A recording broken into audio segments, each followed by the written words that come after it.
Now, most all of the camping circles and centers and forums say follow the big three, find what's comfortable for you. Some of my items are likely nowhere near controversial and are fairly simplistic. I'm not focused on ultralight. I'm not focused on much of anything. I'm just trying to figure out where I stand and what I like at the moment. So for my tent in the big three, I started off with a product from Kelty. This right here is the footprint for that tent for the Grand Mesa 2. And we'll go ahead and set that up in the background. As for the tent, as you may have guessed by now, we have this lovely model from Kelty, the Grand Mesa 2. Two-person tent.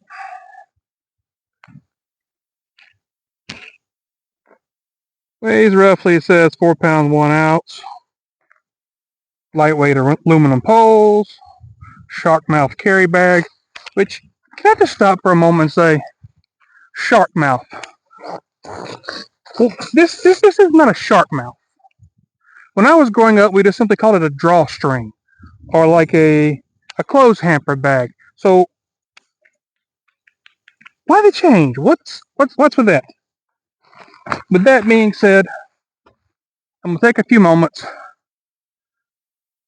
I'm going to set the tent up. You may hear some sighs, some groans, some grunts, such as life. But let's see where we go from there.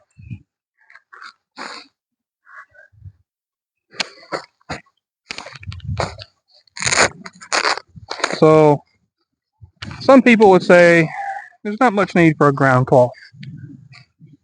I personally, I like a ground cloth. Why? One, it's extra layer of protection.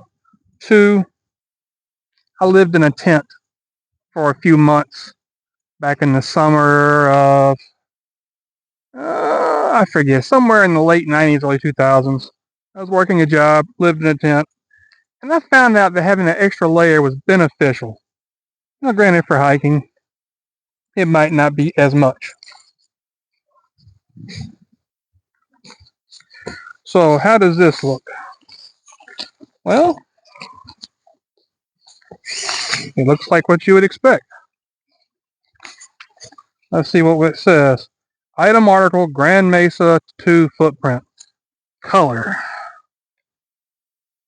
No description. Style, code. No real information here. Carbon monoxide gas will kill you. Stove, heaters, grills, etc., and other fuel burning devices that burn propane, blah, blah, blah, blah, blah, can accumulate in the tent. Translation, don't cook inside your tent unless you have a really big one. Protect your children. Do not leave children unattended inside a tent or in camp. Bears and other predators may attack. Do not allow children to assemble a tent. Lord forbid your child learns how to be self-sufficient. Do not allow children to enter or exit a tent except through the door. Well, if they can get through the tent without a door, that's another problem, and you might want to contact Charles Xavier. Do not allow children to remain in a closed-up tent on hot days. I hate to say it, but with people nowadays, that's probably not a bad thing to tell them. If you can leave a dog in a hot car, don't leave a kid in a hot tent. All flame and heat sources should be kept away from tent fabric. Yes, and most campers too. So, I'm not going to be doing anything fancy. I don't even know if I'm going to be staking this stuff down today. So, yeah, it's all pretty and shiny.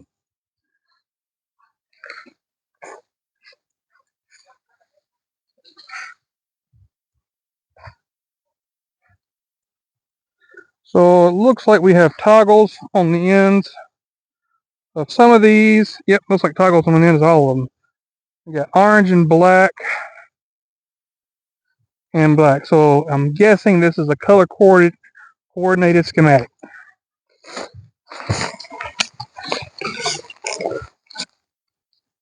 Tent. Now, I'm in my 40s, and every tent I've ever seen, from cheap on up, they all seem to use these cheap little extra fabric ties. Like, God forbid you spend a couple $100 or even just $100 and some change on a nice tent. And they don't even have the time to add a bungee cord or just take a bungee cord and make it with little rubber strap ends where you can connect it. No, what do they say? Wrap it with an extra piece of cheap fabric left over. Because damned if we're spending any extra money. Oh, sorry for my French.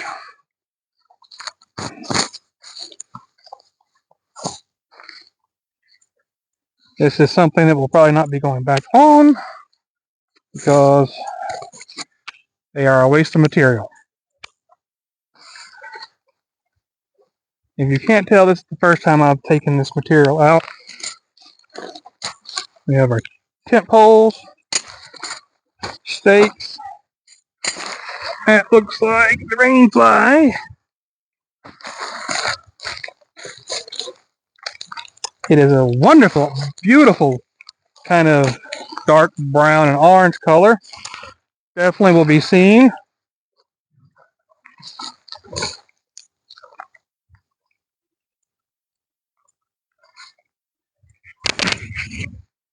Now, I can see something interesting here. All the straps on the ground are so for this to line up in any way, shape, form, or fashion, how I have laid it will not work. So, evidently, there is a method to the madness. Shiny side goes up. Maybe I should have read the instructions. Nah. Instructions? Never.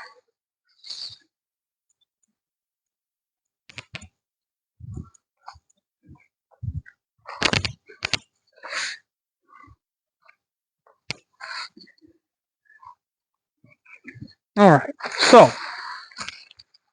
as you can see here, there is one orange tab. Ground pad has one orange tab. So, my little brain says orange to orange, everything else lines up.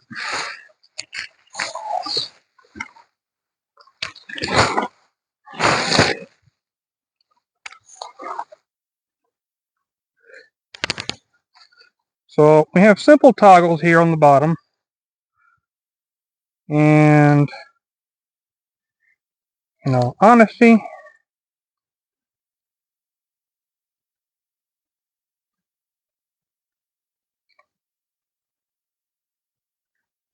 I'm just going to make do because they don't, there they do.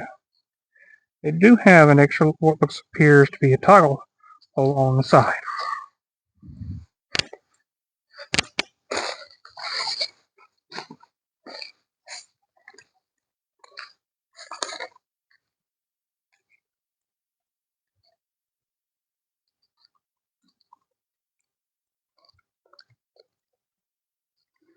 I will try to include how much each item cost at some point in the tent in this video,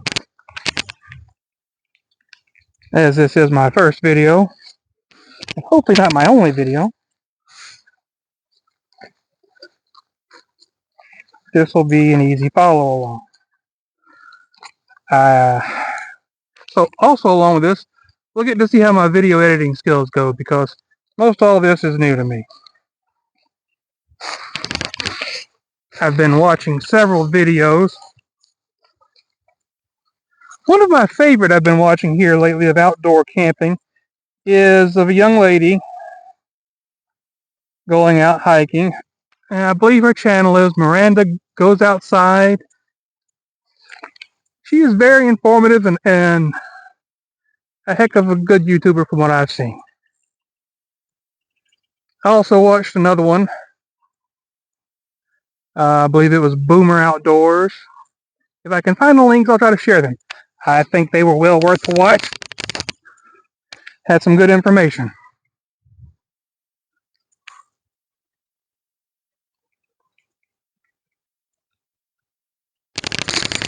So, like every other tent I've seen in my life, simple bag, straight up, no problem with this. Other than the fact that I think they tied the knot with fairy hands. And by fairy, I mean like magical creatures from the land of Fae with elves and Bilbo Baggins and Lord of the Rings kind of shit.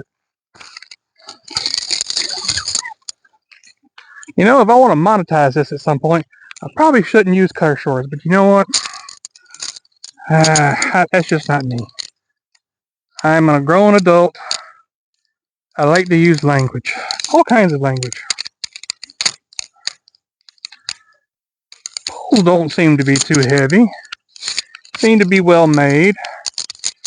I think I'm assembling them in the hardest way possible, which is unorganized and unskilled. Oh look, right into the pocket.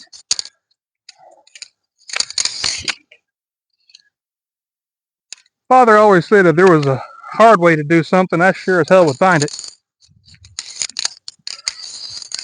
One of my few redeeming traits, I think. So, some of you may be asking, why do I want to get back into the outdoors? Well, I used to go camping and do stuff like this a lot when I was younger. And it's something I always enjoyed. And like a lot of things, as we get older and grow up, we don't do things we used to enjoy as much. For some of us, there seemed to be a large faction of the younger crowd that still keep going. So I made it a point that I wanted to get back out. Hence this right here. Now both of these poles look about the same length.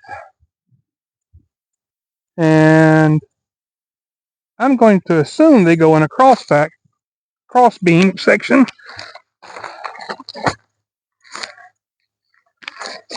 And there are no instructions, just to double check. So let's just go as it is. Now, one of the things I saw when I looked at the Grand Mesa 2 that I really liked were these pockets for the poles. Gone is the day with this tent of jabbing the poles into the little metal pin, running over to the other side, and hoping everything goes well. This one has pockets that are roughly, I'd say, 6 inches long. And you just stick them in the hole and call it a day.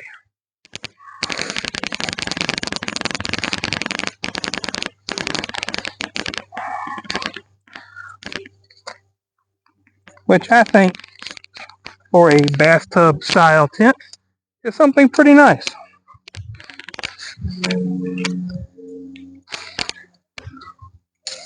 Now, an experienced hiker, backpacker, camper could probably set this tent up in, a few minutes. Me, as you can see, I'm a little slower and less organized.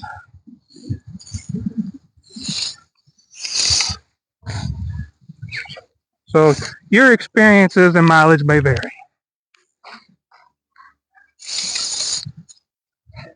All right.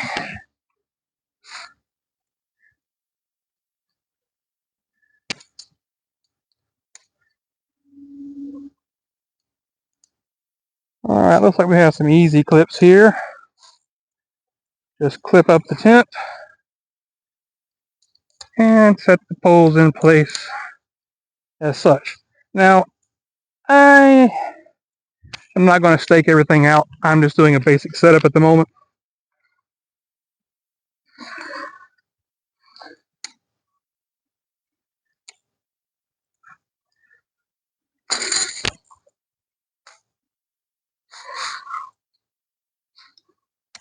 Clips are nice. Looks like they're about 1/2 inch wide. Well made.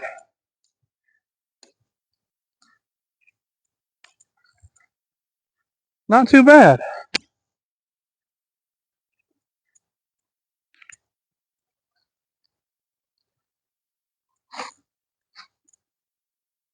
Alright.